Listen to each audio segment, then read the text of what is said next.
সবাইকে আমন্ত্রণ জানাচ্ছি সংবাদপত্রের পর্যালোচনা ভিত্তিক পত্রিকার চোখে দেশ অনুষ্ঠানে।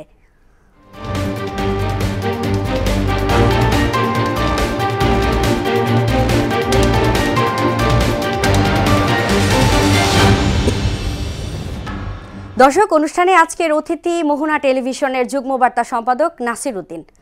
নাসির, পত্রিকার চোখ দেশ অনুষ্ঠানে আপনাকে স্বাগত। কেমন আছেন ভাইয়া? হ্যাঁ, ভালো আছি।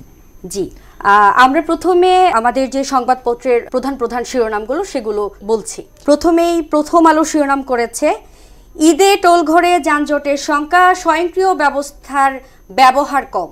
এবং আরও একটা হেডলাইন করেছে, হৃদরোগে আক্রান্ত তামিম 48 ঘন্টা পর্যবেক্ষণে। এবং ইত্তেফাক হেডলাইন করেছে, ঈদের ছুটিতে নিরাপত্তার শঙ্কা, ভারসাম্যপূর্ণ উন্নয়নের মাধ্যমে এগিয়ে যাবে দেশ, প্রধান উপদেষ্টা। এবং তারপর সমকাল করেছে, বেড়েছে দারিদ্র্যের হার, কমেছে খাদ্য নিরাপত্তা।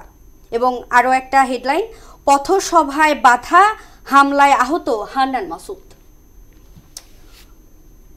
এরপর বাংলাদেশ প্রতিদিন করেছে, মাঠে হার্ট অ্যাটাক তামিমের, পরানো হলো রিং। এবং আরেকটা হেডলাইন হচ্ছে, চোখে চীন, ডক্টর ইউনূস যাচ্ছেন কাল। বণিক বার্তা করেছে, ভয়াল 25শে মার্চ আজ গণহত্যা দিবস। এবং আরও একটা আছে, সেনাবাহিনীকে বিতর্কিত করার ষড়যন্ত্র চলছে, দাবি বিএনপির। এরপর সর্বশেষ দ্য ডেইলি স্টার করেছে, the massacre at CTG cantonment. এবং Tamim health crisis shocks nations. ভাইয়া, আমরা আসলে এই যে পর্যালোচনা ভিত্তিক অনুষ্ঠান, এই অনুষ্ঠানে প্রতিনিয়ত সংবাদপত্রের যে প্রধান হেডলাইনগুলো সেগুলো নিয়ে টুকটাক আলোচনা করি এবং আপনি সবসময় আমাদের সহযোগিতা করেন। তো আজকে যে বিষয়টা আপনার কাছে জানতে চাইব সেটা হচ্ছে যে, এই যে 2 মেরুতে বিএনপির এনসিপি, সেই বিষয়টা সম্পর্কে একটু যদি বলতেন আমাদের।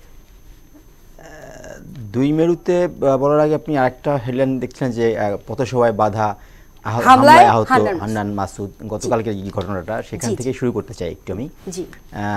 গতকালকে সেটাকে হান্নান মাসুদের যে হামলা, তাদের শিবির থেকে বলা হচ্ছে এটি বিএনপির যারা লোকাল, হান্নান মাসুদ হাতিয়ার ছেলে, ঘটনাটা চট্টগ্রাম হাতিয়ার বেল্টেই হয়েছে এবং তারা বলছে যে সেই লোকাল সেখান থেকে হামলা হয়েছে। এবং এই যে তার পথসভায় যদি বিএনপি হামলা করে থাকে, সেই একটা বিষয় আছে। শুধু এই একটা ঘটনাকেই এখন সামনে আনলে হচ্ছে না, তার কারণ হচ্ছে বেশ কিছু ঘটনা, যেটা ওরা বলছিল যে বিএনপি এবং এনসিপি দুই শিবিরে বিভক্ত হয়ে আছে। কেন বিভক্ত? মূল ইস্যুটা হচ্ছে, এখন দেখুন বেশ কয়েকটা জায়গাতে আমরা দেখছি এনসিপির যে দাবি সেটা হচ্ছে সংবিধানের সংস্কার, সংবিধানকেই সংস্কার। গতকালকেও এনসিপি প্রধান তিনি বললেন যে বিদ্যমান সংবিধান ত্রুটিপূর্ণ, এই সংবিধান রেখে নির্বাচন কিংবা অন্যান্য সংস্কারগুলো আসলে তারা চিন্তা করতে পারছে না।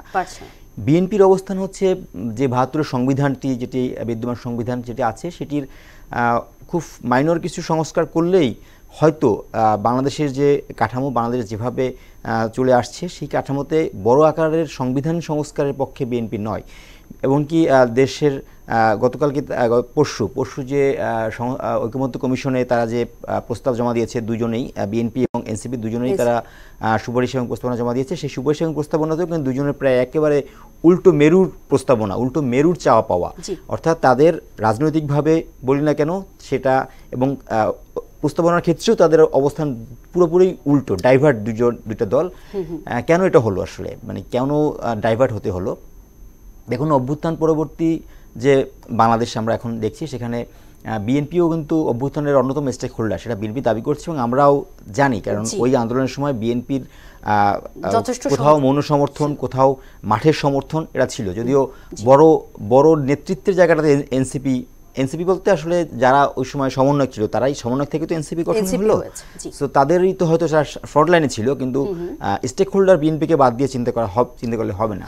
কিন্তু পরবর্তী সময় যেটা দেখা যাচ্ছে যে এনসিপির চাওয়া পাওয়া এক ধরনের ছিল, কারণ সেটাতে হচ্ছে তাদের পুরো রাষ্ট্র সংস্কারের কাঠামোকেই একেবারে ঢেলে ফেলার চিন্তা করা হচ্ছে, যেখানে বলা হচ্ছে মুক্তিযুদ্ধের সঙ্গে প্যারালাল একটি, হয়তো চিন্তা করছে মুক্তিযুদ্ধের সঙ্গে প্যারালাল একটা, এই যে অভ্যুত্থান 24টাকে তারা প্যারালালি নিয়ে আসার চিন্তা করছে। সেই প্যারালালি নিয়ে আসতে গেলে যত ধরনের সংস্কার বা ভিন্ন আঙ্গিক চিন্তা করতে হবে, বিএনপি সেদিকে যাচ্ছে না, যে কারণে এনসিপি এবং বিএনপি আপাতত মনে হচ্ছে যেন পুরোপুরি একেবারে মুখোমুখি অবস্থানে চলে আসছে।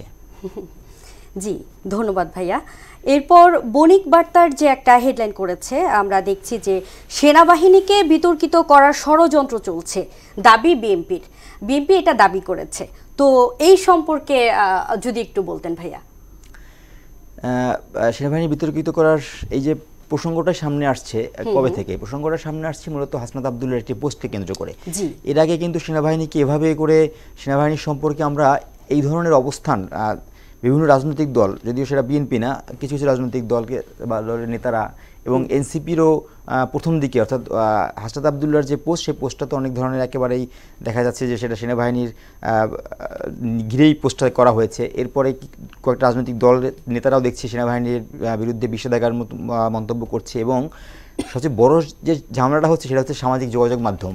পরশু সামাজিক যোগাযোগ মাধ্যমের নিউজ ফিডগুলো দেখলে মনে হবে যেন একটি গুজবের ছড়াছড়ি সেখানে, যে সেনাবাহিনী এখনই ক্ষমতা নিয়ে নিচ্ছে কিংবা জরুরি অবস্থা জারি করা হচ্ছে, এরকম নানা টাইপের কথাবার্তা, বক্তব্য, মন্তব্য, গুজবে পুরো সোশ্যাল মিডিয়া একেবারে ছেয়ে গেছে। যে কারণে মানুষের ভিতরে একজন পারসেপশন তৈরি হচ্ছে যে সেনাবাহিনীর মানে দেশের পরবর্তী পদক্ষেপ কী হবে। এই ধরনের পদক্ষেপ চিন্তা করতে করতে একটা মানে সেনাবাহিনীকে জনগণের বিপক্ষে দাঁড় করে দেওয়ার মতো একটা পরিকল্পনার চেষ্টা করা হচ্ছে।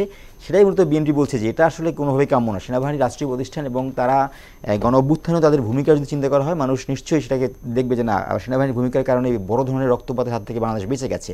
এইসব কারণে বিএনপি চাচ্ছে না যে, বা বলছে যে এই ষড়যন্ত্রগুলোকে তারা মোকাবেলা করার চিন্তা করছে এবং সেনাবাহিনীকে যেন তাদের মর্যাদা এবং সম্মান দিয়েই এই দেশে রাখা যায় এবং মানুষ যেন সেই সম্মানের চোখে দেখে। জি, ধন্যবাদ নাসির ভাই আমাদের সঙ্গে যুক্ত হবার জন্য।